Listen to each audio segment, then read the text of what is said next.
Let's start then with the sonnet number one. From fairest creatures we desire increase. So we have Shakespeare maybe as the father of love, in terms of intimate love. I spoke earlier about love, that Ibn Arabi is the father. For me, this is my perception. I think Ibn Arabi is the father of spiritual love, and Shakespeare is the father of intimate love, because nobody has ever been able to elaborate or speak more accurately, let's say, about love than Shakespeare himself. Okay, from fairest creatures we desire increase. I think that here Shakespeare is commending and appreciating beauty. Fairest creatures we desire increase. Yeah, beauty is something favorable and commendable.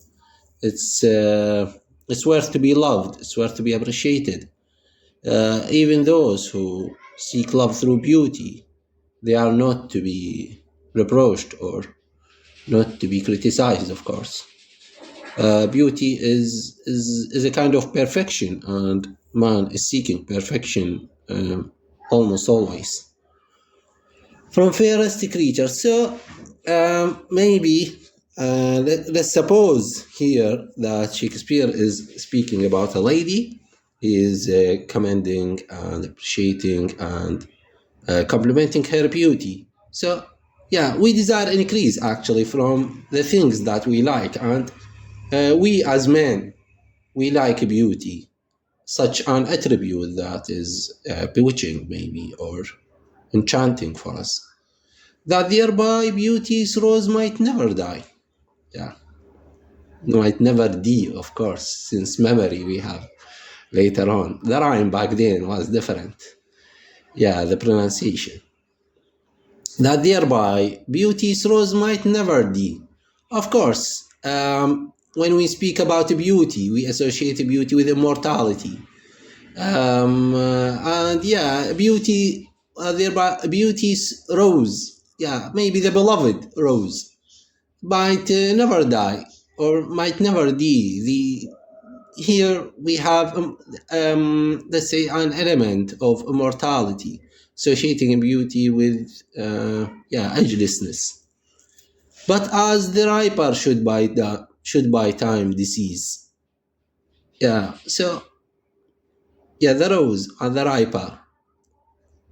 But as the riper should by time disease. So when we disease, when those who seek, let's say, earthly love or physicality, they shall disease eventually. Everything shall cease to exist at the end of things. His tender ear might bear his memory. Yeah, so with the ceasing of a person, his progeny, his offspring might bear his memory. So with beauty, actually, might begot another beauty. So beauty brings on beauty, as love maybe brings on love. So a continuation of beauty, of love.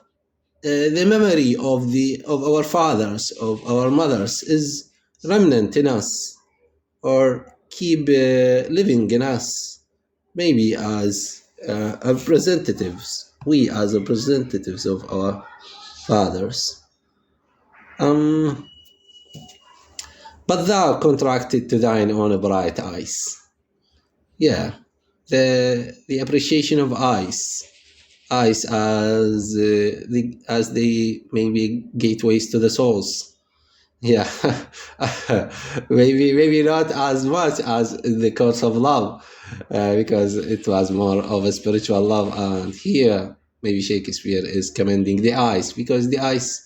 Yeah, I remember back then when I was in my first or second love that she has such bright green eyes, the sweetest eyes that I have ever seen, maybe. Okay, but thou contracted to thine own bright eyes. Feeds dilates flame with self-substantial fuel. Yeah, the lines of Shakespeare actually they give me goosebumps. They are beyond. But thou contracted to thine own bright eyes. So here he thanks or he commends the eyes of his beloved. Let's suppose that the speaker here is Shakespeare himself, because for me, I think poetry is a process of self-externalization. Whether he's Shakespeare or not, let's say or let's suppose that he's Shakespeare, then I shall say that Shakespeare is speaking here. Feast thy lights flame with self-substantial fuel. Like you are independent, you are enough for yourself. This is true love. You perceive the beloved as something divine, as something beyond description. And here we have such sanctity associated with the beloved, actually, because he says, like, you are the fuel for yourself. You do not need others. Others maybe are in need of you. Feast thy lies aflame with self-substantial fuel, making a famine where abundance lies. I was reciting this line. It's so much such a nice coincidence. It was yesterday maybe or the day before yesterday. No, I'm positive it was yesterday that yeah I was I rendezvoused or I had a meeting with a friend of mine, and I told her that that specific line, I was remembering my love, and I was commenting on my state that I'm loveless, and saying like I have so much opportunity here, so much yeah, I could have a beloved, but then there is a famine. There is no chance at the same time. It's like ambivalence of situation. It's I have felt this line actually back then when I was in my previous love, that she made a famine of the world. Like I got disinterested with all women, because when I'm in love, I feel such sensation. She made a famine of my interest. Actually, this is true love. When you are in love, you do not seek others. Your beloved is your ultimate end, is your ultimate goal. Yeah. So Shakespeare is such a lover, making a famine. Of course, when you are in love, you wouldn't seek others where abundance lies. Yeah, well, maybe there was abundance of opportunities, or there was maybe a lot of females around, but he was in love. So when you are in love, you are associated.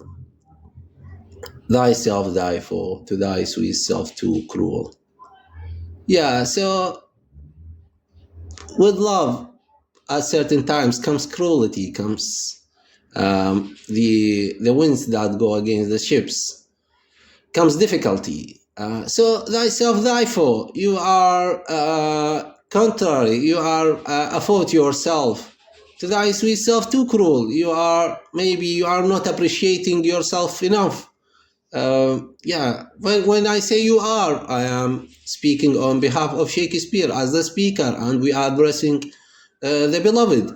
So thyself therefore, you are maybe creating things out of nothings, creating excuses to maybe hinder this love or something. Uh, okay, to thy sweet self too cruel.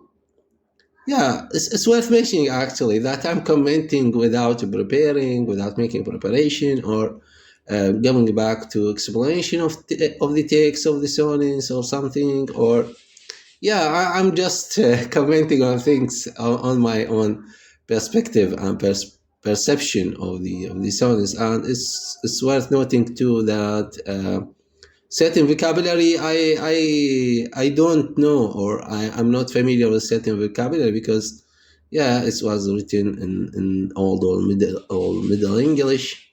So yeah, I might slip or skip or Yeah, get, yeah, like Godi here. I do not know what Godi means in the next line or the one after. Yeah, so that, okay, that thou that art now the world's fresh ornament. Of course, the lover would be the most beautiful thing to behold in the world.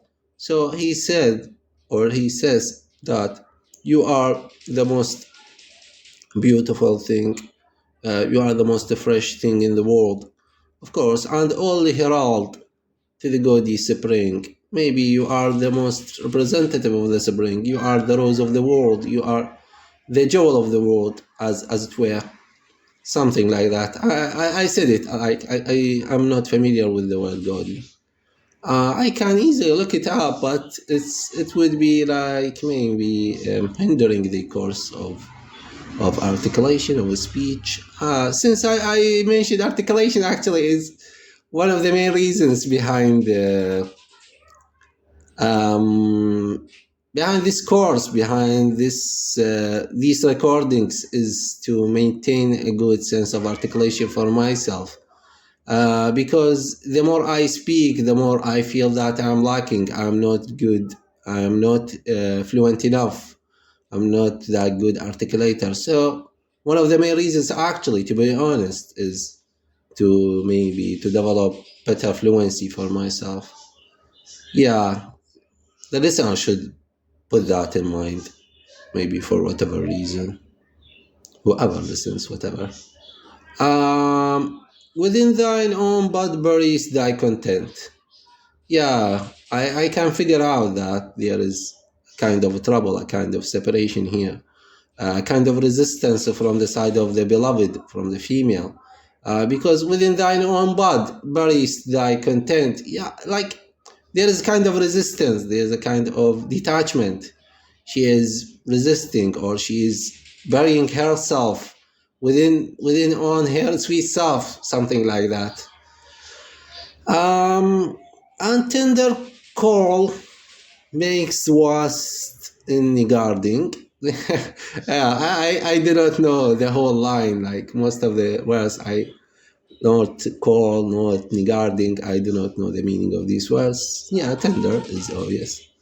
Whatever. Let's move on. Pity the world, or else is glutton be. Even glutton, I cannot figure it out. Yeah, I'm such a lazy person that yeah, whatever. Pity the world, or else this glutton be to eat the world's due by the grave and thee. Yeah, maybe. Yep. Let's say that maybe, and underline twice lines underlined under maybe. Is associating his beloved with finality, whether I should die, maybe, or it's either death or life. It's either to go to grave, or to thee. You are my life, and without you, maybe I die. Okay.